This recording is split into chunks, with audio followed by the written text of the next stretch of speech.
అంతే. కానీ మన దేశంలో అక్కలు చెల్లెలు అన్నలని మనకు సాధారణం అంటే మనకు అక్కడ అసాధారణం. అటువంటి మన సంస్కృతిని మన వ్యవహారాన్ని మన దేశం యొక్క గొప్పతనాన్ని తెలియజేసిన మొట్టమొదటి వ్యక్తి Swami Vivekananda.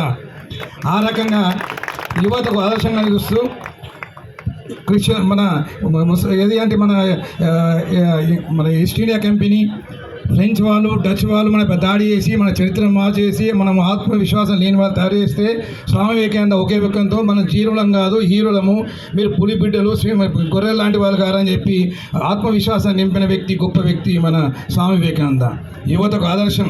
You are not hero, you are hero, you are not zero but you are hero అని చెప్పి గొప్ప వ్యక్తి. ఆ రకంగా ఆయన యువతలో స్ఫూర్తి నింపాడు.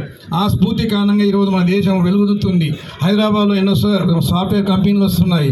ఆ స్వామి వివేకానంద యొక్క స్ఫూర్తిని పొంది ఎంతోమంది యువకులు మన దేశంలో స్టార్టప్ కంపెనీలు పెడతారు.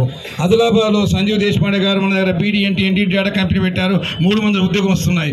ఈ రకంగా యువతను ఒక ఆత్మవిశ్వాసం ముందుకు తీసుకుపోయిన వ్యక్తి స్వామి వివేకానంద. అటువంటి స్వామి వివేకానంద విగ్రహాన్ని ఇక్కడ ఆవిష్కరిస్తున్న మన జోగురామనారికి రామకృష్ణ సేవా సమితి ఆధ్వర్యంలో ఆదిలాబాద్ పట్టణ ప్రజలు మేమంతా కూడా ఆయన కృతజ్ఞత తెలియజేస్తున్నాము. ఈ సందర్భంగా మరొక విషయం ఏంటంటే స్వామి వివేకానంద అందరికీ అందుకే ఆయన పుట్టినరోజును జనవరి 12 నాడు యూత్ డేగా చేస్తాం. మనము నేషనల్ యూత్ డేగా చేస్తాం, జాతీయ యూత్ దినోత్సవం చేస్తాం. ఆ సందర్భంగా ప్రతి పాఠశాలలో, ప్రతి హై స్కూల్లో ఒక స్వామి వివేకానంద విగ్రహము లేదా సాహిత్యము, ఒక వ్యాయామశాల పెద్ద పెద్ద అక్కర్లేదు, ఒక 4 జిమ్ములు, బెంచ్ బేసు, రాడ్స్ అవి ఉంటే పోతుంది, ఒక అద్దము అట్లా ఉంటే ప్రతి ఊళ్ళో కూడా వ్యాయామశాల ఉండాలా, ప్రతి ఊళ్ళో గ్రంథాలయం ఉండాలా. యువకులు ఉక్కు నరాలు ఆయన కోరుకున్నట్టుగా అటువంటి వ్యక్తులుగా తయారయ్యడానికి ఈ సందర్భంగా మనమంతా ఆ యొక్క స్ఫూర్తిగా తీసుకొని ముందుకు వెళ్ళాలా. ఈ సందర్భంగా అందరికి శుభాకాంక్షలు అందజేస్తూ సెలవు తీసుకుంటాను.